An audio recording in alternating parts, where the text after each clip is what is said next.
wait, cut, hold on. This isn't a paranormal channel, and I don't do videos on the supernatural or ghosts or goblins or even spirits. This is supposed to be a video on the unusual and the untold history of the Remy family and the history of one woman's murder that happened in Ironton, Ohio. But this house, if these walls could talk. Everyone, I am up here at the park today, and it's kind of windy, and there's a little background noise, but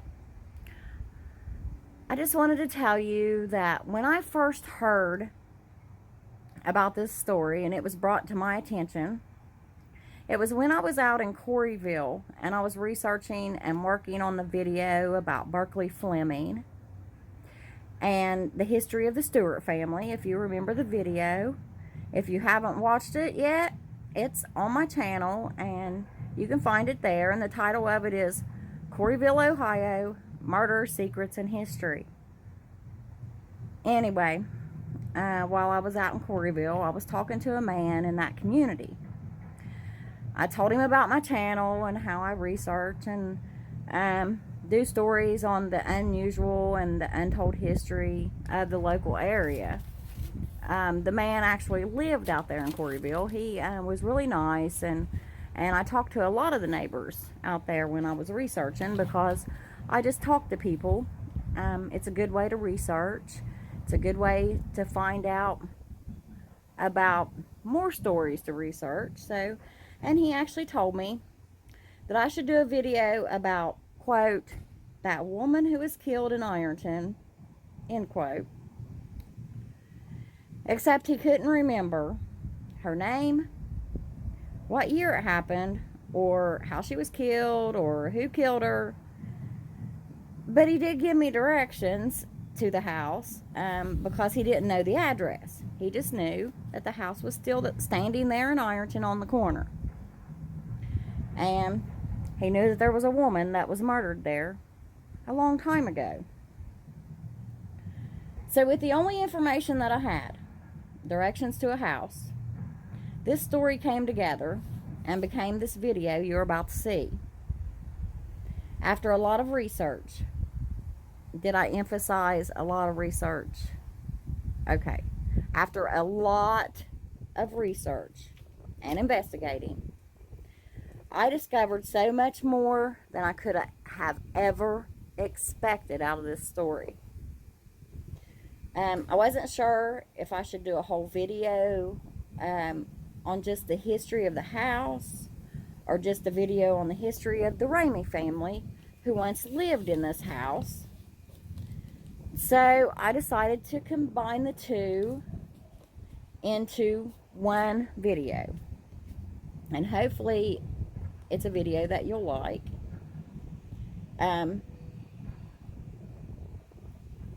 Here's the history of 328 Chestnut Street and the story of the Remy family.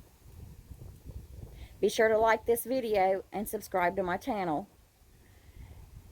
And if you are a paranormal channel and that's what you do for content, and you like doing that sort of thing, this might be one story that you'd be interested in digging into. Hope you like this video. Enjoy. Thomas Henry Remy was born on April 26, 1867 in Wheelersburg, Scioto County, Ohio. His parents were William Marion Remy and Catherine Ruth Wilson. Between 1870 and 1880, William and Ruth Remy, with their 6 children, Elizabeth, Florence, Thomas, Kate, Charles, and Cassie, moved to Burlington in Lawrence County, Ohio. William Remy became the Justice of the Peace in Burlington, Ohio. And then between 1885 in 1891, Thomas Remy went to Cincinnati to attend Miami Medical College, and he graduated in 1895 and became Dr. Thomas Remy. In 1894, while he was away at college, his sister Kate died at the age of 24. She was buried in the Green Lawn Cemetery in Burlington, Ohio. On September 22nd, 1896, Dr. Thomas Remy married Nina Sue Hussey, and she went by Susie, which was her nickname. Susie was the daughter of Christopher Hussey and Mary Burdett. Her family was also from Burlington, Ohio. On August the 1st, 1898, Dr. Thomas and Susie Remy had a daughter and named her Mary Ruth Remy. And they just called her Ruth. But also in 1898, Thomas's mother, Catherine Ruth Wilson Remy, passed away, and she was buried next to her daughter Kate in the Green Lawn Cemetery in Burlington, Ohio. Dr. Thomas Remy and his wife Susie had 2 more children, and they died in infancy. So Mary Ruth was their only living child. Also in 1898, Dr. Thomas Remy was practicing as a doctor in Getaway, Ohio, and that's also in Lawrence County. And this is where Ruth was born, was Getaway, Ohio.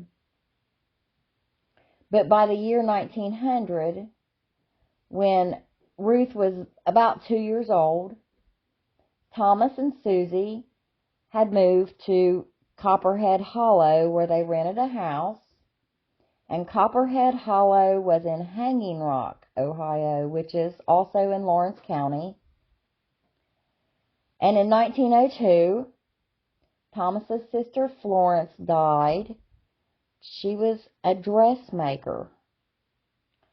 And she was also buried in the Green Lawn Cemetery in Burlington, Ohio, with her mother and her sister Kate. But then in 1907, Thomas's father, William, died, and he was also buried in the Green Lawn Cemetery in Burlington, Ohio, with his wife and his 2 daughters, Kate and Florence.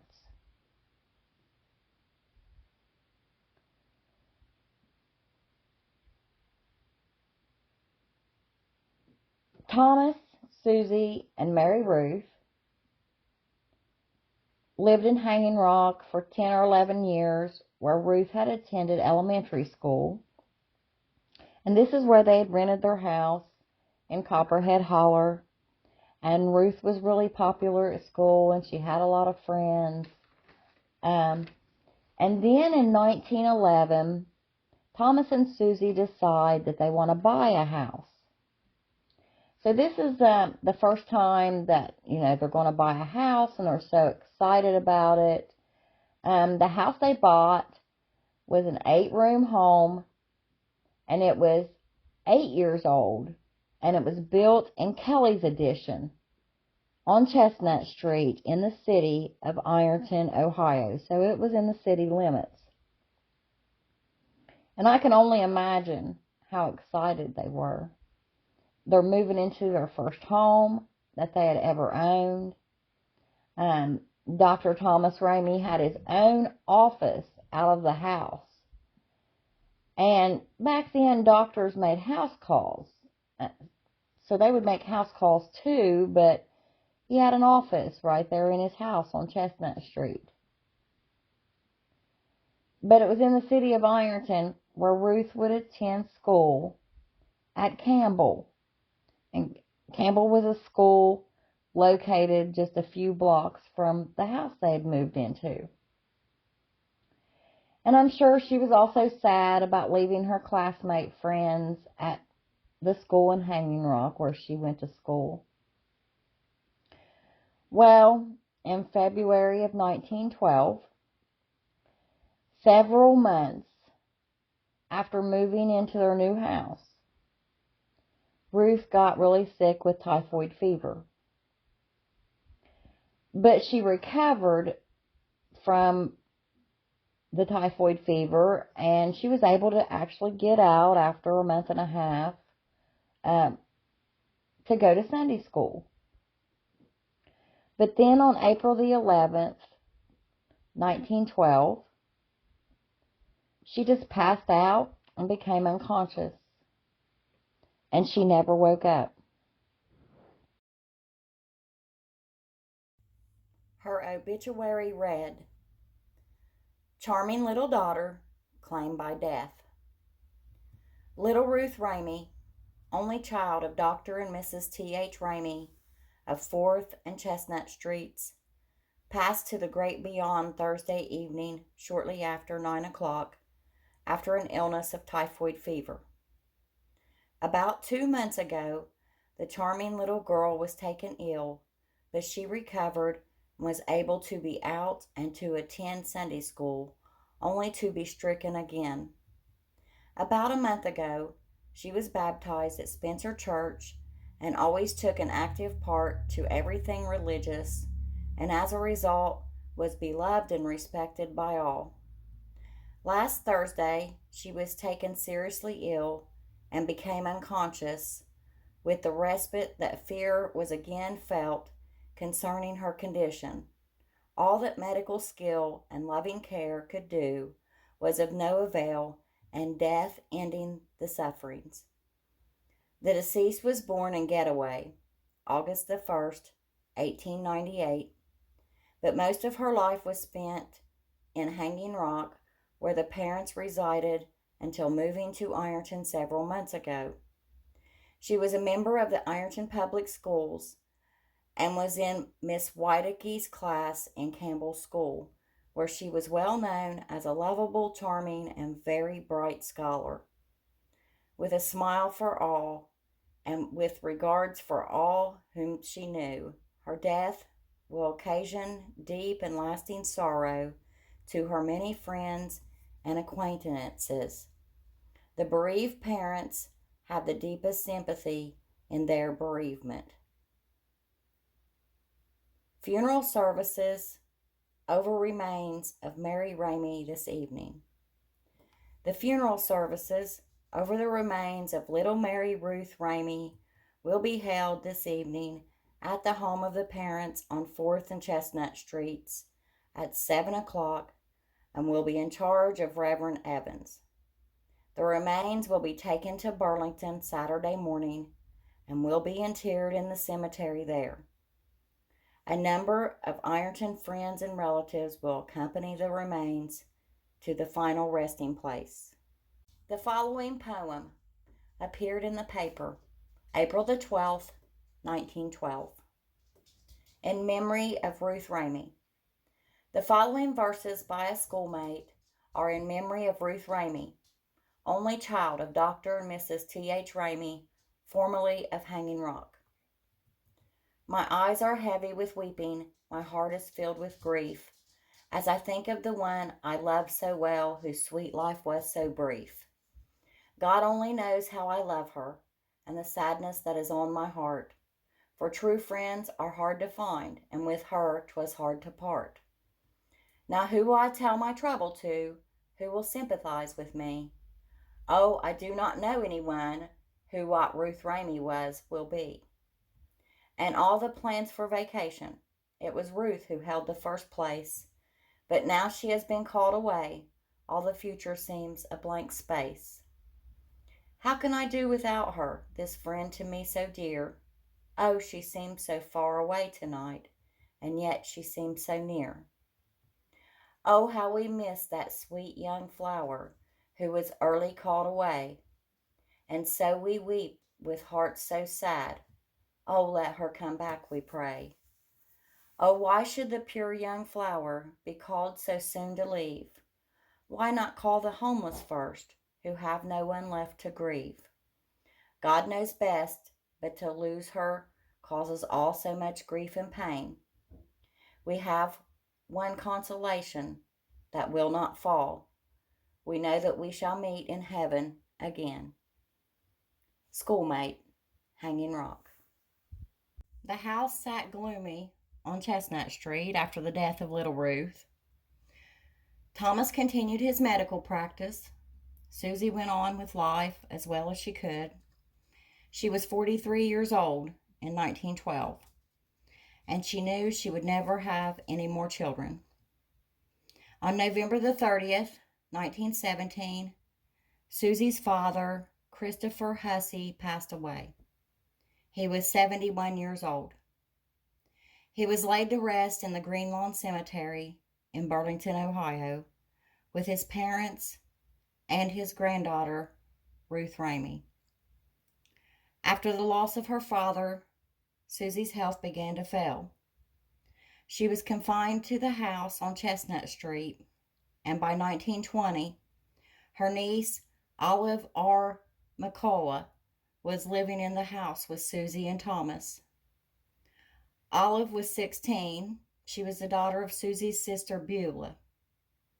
And also living in that Remy house in 1920 was Charlotte Lewis. She was listed as a servant in the 1920 census. Charlotte was Susie's live-in caregiver. She was 20 years old. On October the 12th, 1921, Susie Remy passed away. Either in 1921 when Susie died or shortly before 1921, Thomas Remy purchased a family burial plot at Woodland Cemetery in Ironton, Ohio. Susie's obituary was partly unreadable, but most of it could either be deciphered or read. So here is the obituary of Susie Remy. Mrs. Susie Remy died this evening at home. Nina Sue Remy, wife of Dr. T.H. Remy of 4th and Chestnut Streets, died at her home after an illness. Before marriage, she was Nina Sue Hussey of Burlington, Ohio, daughter of C.C. Hussey and Mary Burdett. In 1896, she was married to Dr. T.H. Remy of Burlington. To them were born 3 children. She was confined to her home much of the time by poor health, but many have grown into knowledge of her beautiful character by association with her there. But to those closest to her, who knew her best, are her lovely traits best known. Her life was one beautiful long service of love and sweet influence to those near her. Beside her husband, to whom all feel such deep sympathy, she leaves to mourn her loss her heartbroken mother and 4 sisters. Mrs. E. B. Reed of Bradford, Ohio, Mrs. C. M. Remy, and Mrs. E. J. Lawman of Ironton, and Mrs. George Hunt of Huntington, West Virginia, her father having died in 1917. She was a member of the First M.E. Church of Ironton, and while not active in outside church work, her life was full of Christian service, patterned after the great teacher who said, "Let your light so shine before men that they may see your good works and follow after me." Services will be held at the home at 12:30 Wednesday. In the years following Susie's death, Thomas Remy lived in his house on Chestnut Street and maintained his doctor's office there. In August of 1923, he traveled to Newport, Oregon to visit his sister Elizabeth, and while he was there, he stayed in a boarding house for a few days. And in July 1926, he took a long vacation trip to Denver, Colorado. He visited Yellowstone National Park, visited his sister Elizabeth in Oregon, went to Salt Lake City, Utah, stopped at a few places in California, and even went to Canada. Then, on June the 8th, 1927, almost 6 years after Susie had died, 60-year-old Dr. Thomas Remy married to his second wife, 46-year-old Emma Lee Bowman. Emma Bowman was born in 1881. She was the daughter of Thistle Bowman and Lucinda Lucy Pemberton. Emma's father, Thistle Bowman, was a deputy sheriff, and he died in 1904. And her mother, Lucy, died in 1902. By the time Emma was 19 years old, she was a school teacher in the Ironton City Schools. She had been a teacher for 37 years when she married Thomas Remy. After her parents died, she lived in Ironton with 3 of her siblings. And from about 1920 to 1927, when she married Thomas, she had lived with her brother, Sam Bowman, at 524 South 4th Street in Ironton, Ohio. The Ironton Fire Department now occupies the lot where Emma and her brother once called home. Emma had never married before her marriage to Thomas Remy, because it was against a teacher's contract to be married. And this stipulation remained in effect until after World War II. So in 1927, when she married, she had to stop being a teacher. Emma chose being married to Thomas over her career as a teacher, and this tells us how much she loved Thomas Remy, because Emma loved teaching. She gave up her career to be the wife of Dr. Thomas Remy. Emma moved into Thomas's house on Chestnut Street when she married him and became a housewife. But on June 12, 1935, 8 years after they were married, tragedy struck again at the house at 4th and Chestnut Street.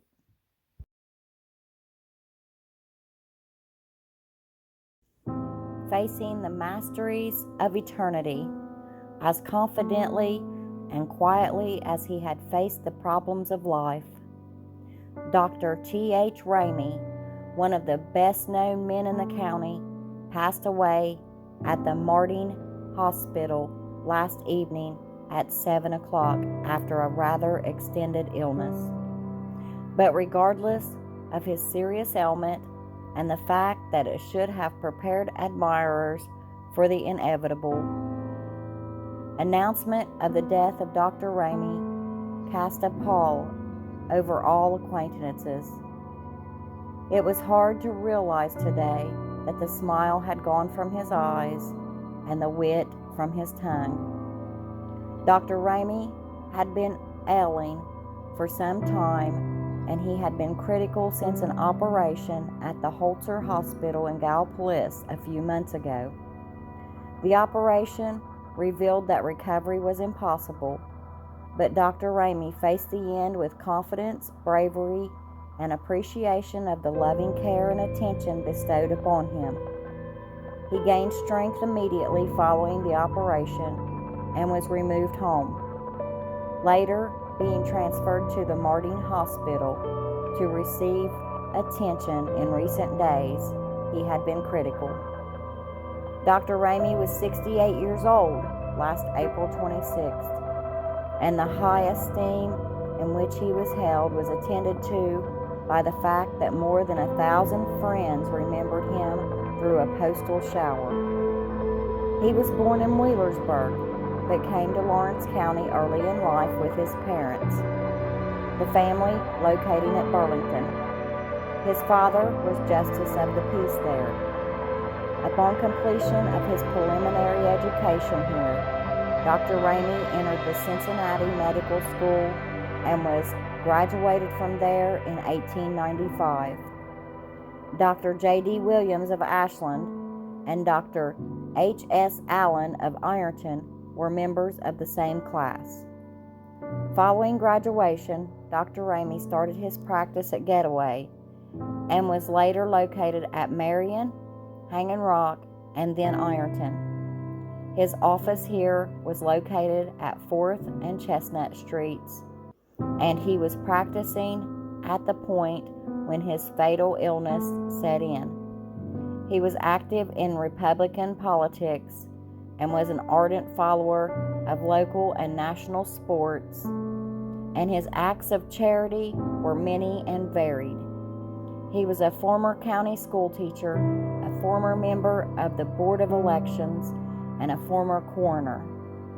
At the time of his illness, he was president of the City Board of Health. In addition to all these activities, he was an active, earnest member of the Masonic Order and Knights of Pythias, arriving as Chancellor of the latter organization. His was a life of activity and usefulness, and he had admirers in every section of the city and county. Dr. Remy was united in marriage at Burlington in 1896 to Nina Sue Hussey, a member of one of the outstanding families of the county and a niece of Sue B. Jones, later schoolteacher. 3 children were born to them, 2 dying in infancy and 1 daughter at the age of 15 years. Finally, the beloved wife passed on. On June 8, 1927, Dr. Remy was united to Miss Emma Lee Bowman, local schoolteacher, and death of the beloved husband has frustrated an admiring and admired wife. In addition, 1 brother, Charles Remy of Colegrove, and 2 sisters, Miss Russell Clare of Colegrove and Mrs. Elizabeth Shelton of Lebanon, Oregon, survive. Funeral services will be conducted at the Fisher and Davison Funeral Home Friday at 3 p.m. by Reverend R.D. Woods of First Baptist Church, with interment in Woodland Cemetery. The body will remain at the funeral home. Pallbearers at last services will be Dr. H. S. Allen, Dr. J. O. Williams, George Whitley, William Kettle, George Spears, and L. G. Howe. After her husband was laid to rest, Emma continued to live in the house on Chestnut Street. She went back to her job as a teacher, but mainly just as a substitute teacher, and she taught kids at their homes who were invalids and couldn't attend school. By 1940, her brother Sam Bowman had gotten ill and came to live in the house on Chestnut Street with her. Sometimes Emma would have a former student stop by her house and just pop in and say hello. And she had a close neighbor, Mrs. Kettle, who was also a big help to her. In 1946, Emma's brother, Sam Bowman, passed away. Sam Bowman had lived in Ironton his whole life, only leaving for the 5 years that he had served in World War I. During World War II, he served on the local draft board. He had formerly taught school in Ironton, worked as a mail carrier, and operated the Ironton bookstore. He was also the Lawrence County Auditor for 2 terms. He was a member of the American Legion, the Secretary of the Ironton Lodge of Elks, a 32nd degree Mason Scottish Rite, a Knight of Pythia, and a Knight of the Golden Eagles. Sam never married. He was laid to rest in Woodland Cemetery in the Remy family plot. Emma was now all alone in her house on 4th and Chestnut Streets, the house that had once been the home of Ruth, Susie, and Thomas Remy, and also Sam Bowman. Emma Remy became the principal at Central School in Ironton, Ohio. In 1950, she was 68 years old and decided that it was time to retire. Even though she retired, she still did home tutoring and was still on the substitute teachers list. Since Thomas had died in 1935, she could use all the extra money that she could get. Plus, she just liked teaching. But being older had slowed her down some, so doing some tutoring and being a substitute was fine with her. She was very frugal. She had her savings put up for a rainy day. One could never tell if the economy might crash again and another depression could happen. It was the winter of 1958 and very cold outside. She had a big coal stove in the basement, but she never went down there. She was 75 years old. For many years in the wintertime, she just heated 3 rooms downstairs and 2 rooms upstairs with gas stoves. The house was so big, and living by herself, she didn't need to use the other rooms.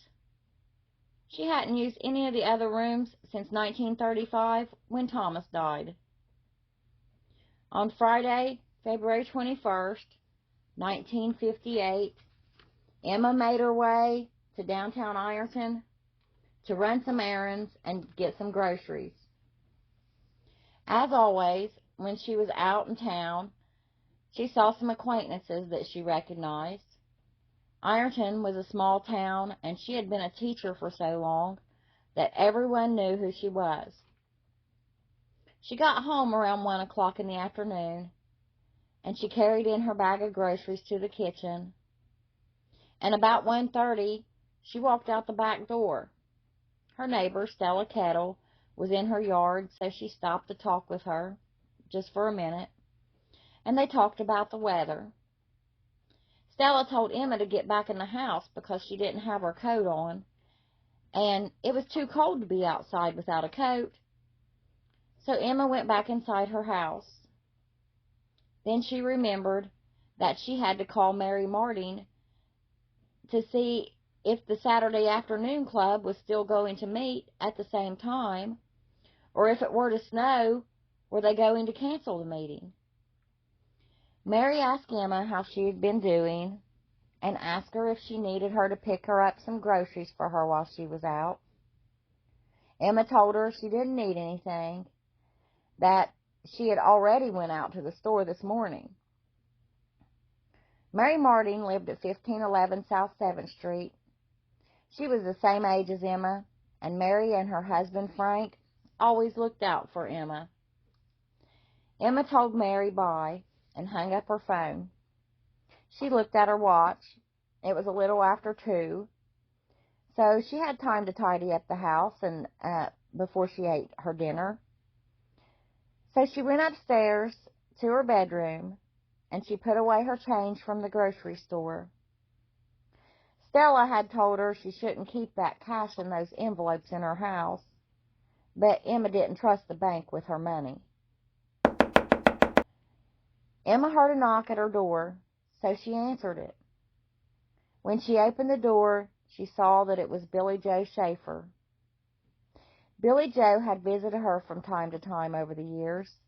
He was now 23 years old, and she was his former teacher. Emma always felt empathy for him. His mother had gave him away to his grandparents, Alpha and Maud Wilson, when he was just 3 months old, and his grandparents adopted him when he was 9. But it was rumored that his grandfather drank, and when he did, he was mean to Billy Joe. And Emma never had any children of her own, so over the years she was always kind to Billy Joe and would give him a gift or some money. When he was 14 or 15, He'd been sent to the boys' industrial school because he had stolen something, but Emma wasn't sure what he had stolen.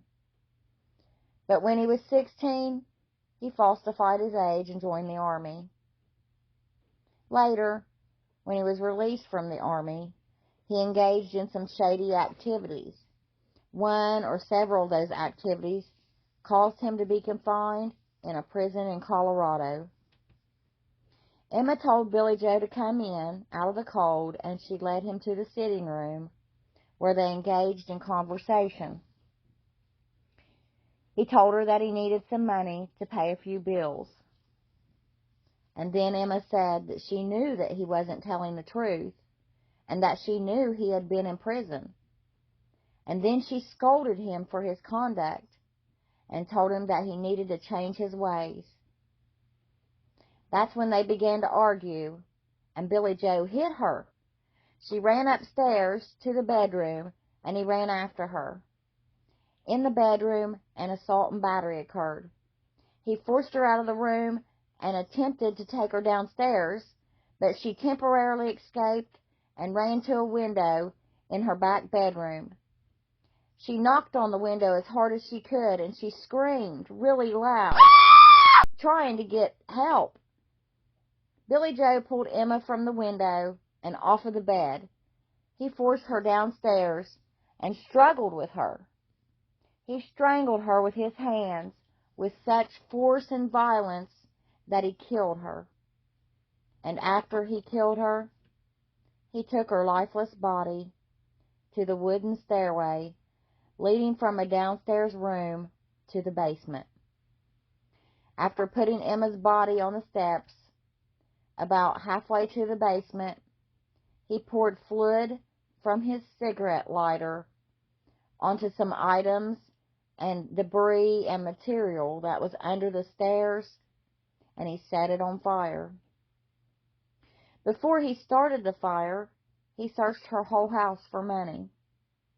And then after he started the fire, he escaped by taxicab and went to Ashland, Kentucky. Ironton Police Captain Gene Markle and Patrolman Homer Fugit were near the house in a cruiser when the fire was discovered by someone just passing by. Markle tried the front door, and then he tried the back door, and being unable to enter the house, he kicked in the front door, and this was at 3:55 p.m.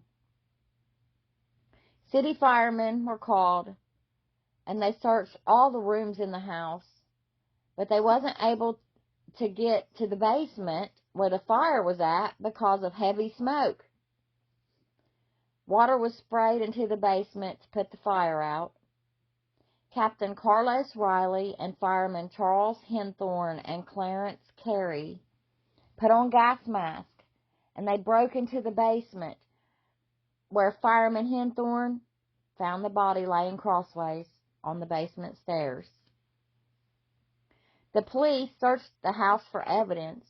The coroner was called and viewed the body before it was removed from the basement.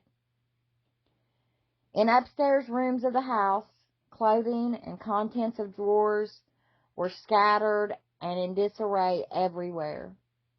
Several spots of blood was located in one bedroom, and twisted knots of clothes were found in another bedroom, and the police questioned people. The Bureau of Criminal Identification and Investigation from London, Ohio came to assist with the case, as well as the Ohio Arson Bureau and the National Bureau of Fire Underwriters. The story hit the news. The news was shocking. Emma Remy, the retired principal of Central School, the widow of Dr. Thomas Remy, was found in a fire in her home dead on her basement steps, and the police were puzzled. At first, they thought that Emma's death may have been an accident. They thought that maybe she was cooking and caught herself on fire and panicked and fell down the basement stairs. But upon further investigation by the coroner and the pathologist from Huntington, West Virginia, they confirmed that there was no evidence that Emma had any soot, foreign material, or hot gases in her lungs. And they sent her blood off to the Ohio State University in Columbus. And when the results came back, she had no carbon monoxide in her bloodstream. And they determined that her cause of death was manual strangulation. Their findings meant that Emma had been strangled by someone and that she had already died before she was burned. Her death was then proven to be a murder. Well, the police, they start investigating and they start searching her house. On the step of the basement, they found a lady's shoe burned. And the kitchen wasn't burned and had no signs of evidence. In the TV room, they found Emma's lower denture, her purse, and her nightclothes. On the stairs to the second floor, they found her blood and her hair. In the bedroom, they found that it had been ransacked and that clothes were scattered everywhere. The bed contained some human blood and hair of 2 different types. They also found a money box and a key and a strap for the key. The blood was examined and determined that it belonged to Emma Remy. 2 strands of the hair was hers also, but 3 strands of dark hair wasn't hers. The money box was metal and had a key inserted in it. Also on the money box was human blood, and that was proven to be Emma's, and the key was attached to a safety pin that was attached to a length of cloth that was determined to be a shoulder strap off of a bra. The key, safety pin, and the strap also contained Emma's blood. The money box contained fingerprints that couldn't be identified. The box also contained a number of non-negotiable stocks in the name of Emma Remy. A lady's slip was found, and it had some blood on it, and that was also Emma's blood. And then a lady's shoe was found near the bed, and it was determined that it was a match to the shoe that was found on the basement steps. The police started questioning neighbors, friends, anyone who thought they may have saw or heard anything around the Remy residence on February the 21st, 1958. So the first person they questioned was Stella Kettle, who was Emma's close neighbor, and she said she had known Emma Remy for about 10 years. She said she had been to Emma's house on a number of occasions, but she would always call before she went over because Emma never answered the door for anyone.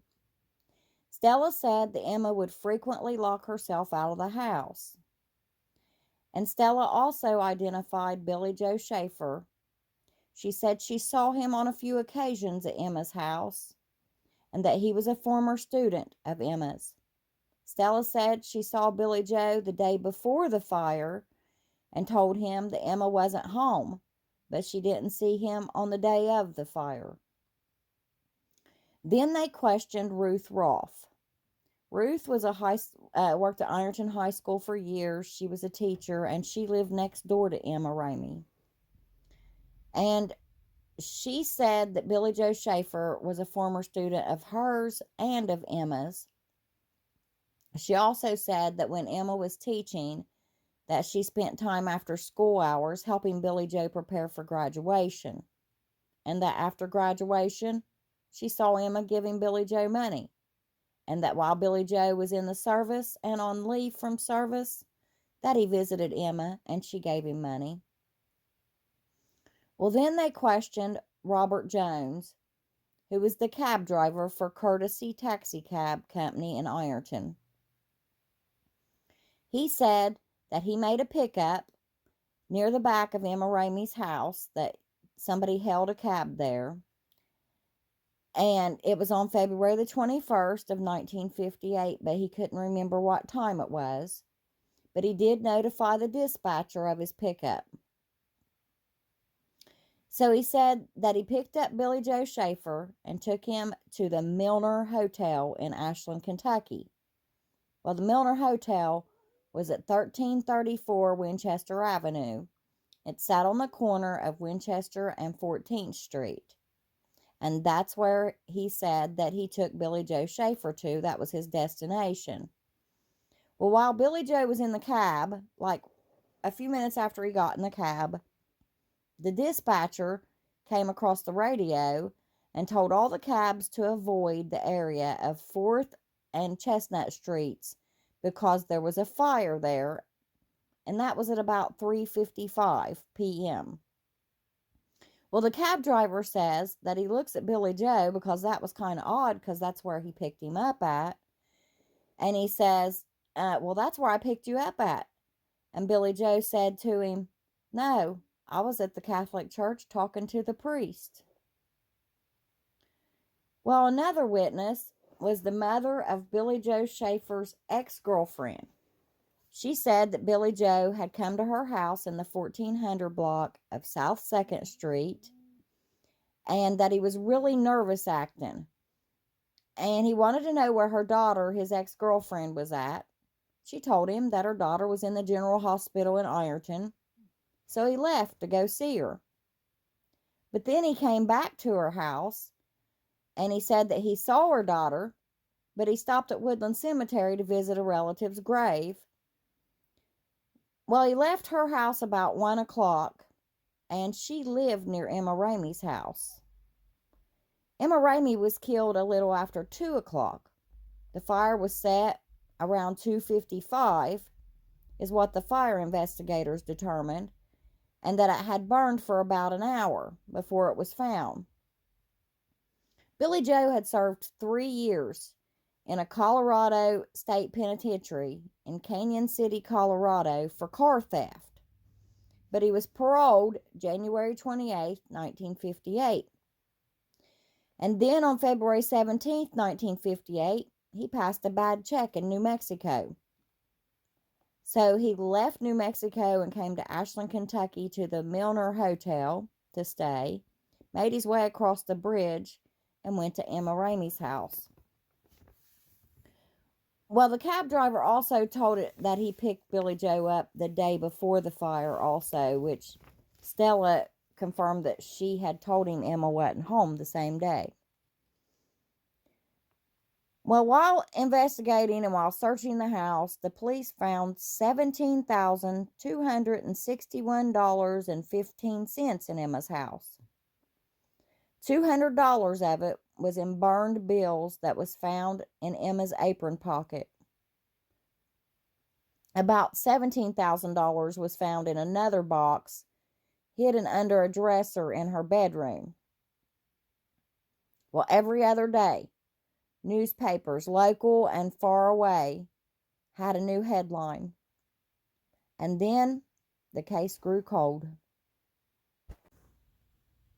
The police had questioned one of Emma's siblings, and they had stated that Emma had sent them to the bank to buy her 2 savings bonds in the amount of $1,000 apiece. And when they had returned the savings bonds to her house, she had took a key out from her bra and opened a metal box and put the savings bonds in the box.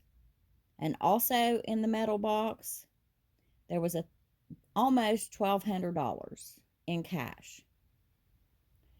So the Lawrence County Sheriff's Department had printed wanted posters, and they had sent them from Ironton, Ohio, across the country, trying to locate Billy Joe Schaefer, who was wanted for questioning.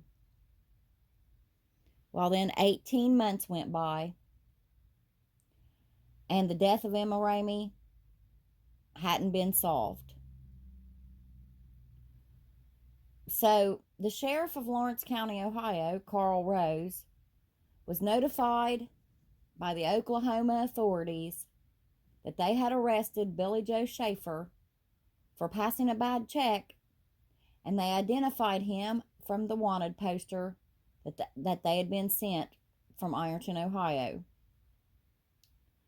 So on Sunday, August 23rd, 1959, the sheriff and an investigator for the National Board of Fire Underwriters left for Oklahoma City, Oklahoma.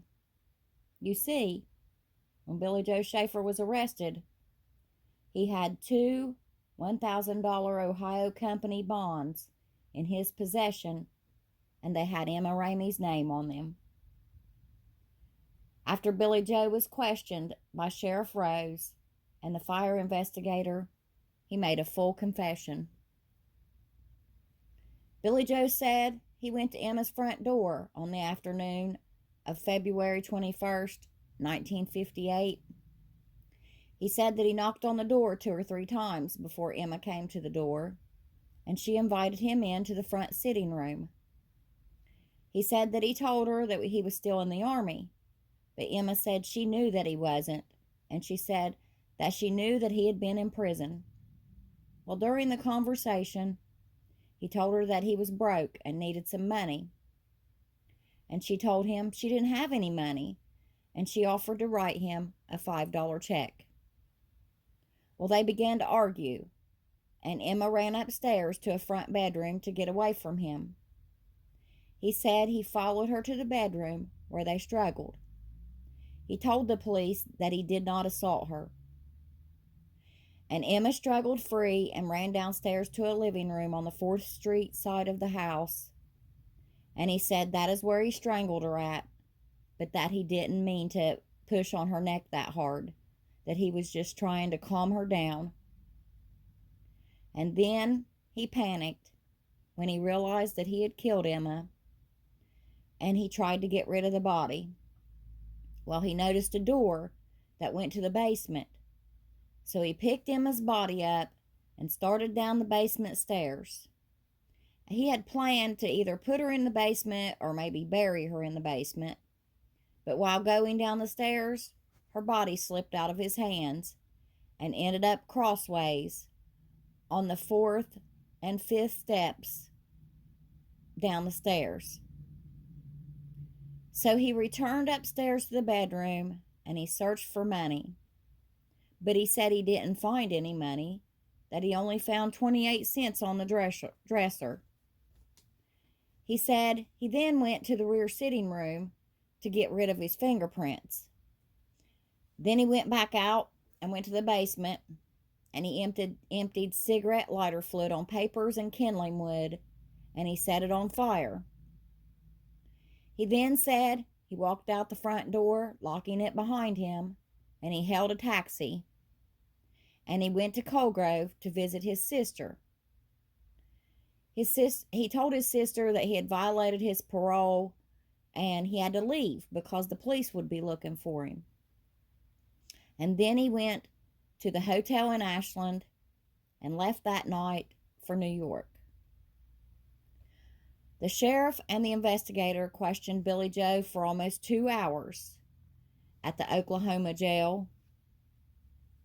And on August the 24th, 1959, the Lawrence County, Ohio Sheriff returned to Ironton at 4:05 in the morning with his prisoner, Billy Joe Schaefer, who was charged with first-degree murder, arson, mutilation of a body, entry of a dwelling to commit a felony, and destruction of personal property. Billy Joe pleaded not guilty. Then he made a plea of not guilty by reason of insanity. He was sent to the Lima, Ohio State Hospital for evaluation, and he was found competent to stand trial. The psychiatrist that examined him said that he knows right from wrong. His attorneys argued that to be charged with first-degree murder would mean that it was premeditated and a purposeful killing, so that he should be charged with second-degree murder or manslaughter instead. They tried to get the first-degree murder charge dismissed, but that didn't happen. His trial lasted for 13 days, from February to March 1960, and the jury found him guilty on all counts, but asked that the court show mercy, and that is the only thing that saved him from the electric chair. He was sent to the state penitentiary in Columbus, Ohio, to serve life in prison plus 35 years on all 5 charges. After his sentence was handed down, he asked for a new trial, and that was denied, and he said he would appeal. Billy Joe Schaefer died in the Ohio State Penitentiary in Columbus, Ohio, on July 3rd, 1989, at the age of 54, after serving a little more than 29 years of his life sentence.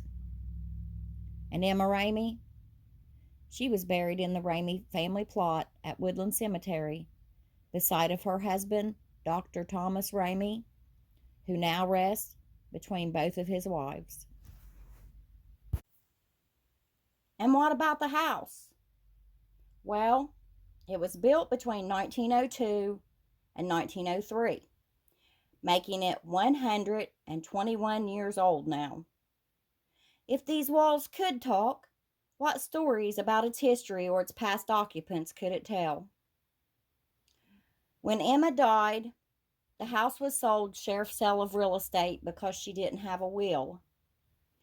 It was bought by a man named William Coons, who was a contractor, so he just fixed it up and resold it.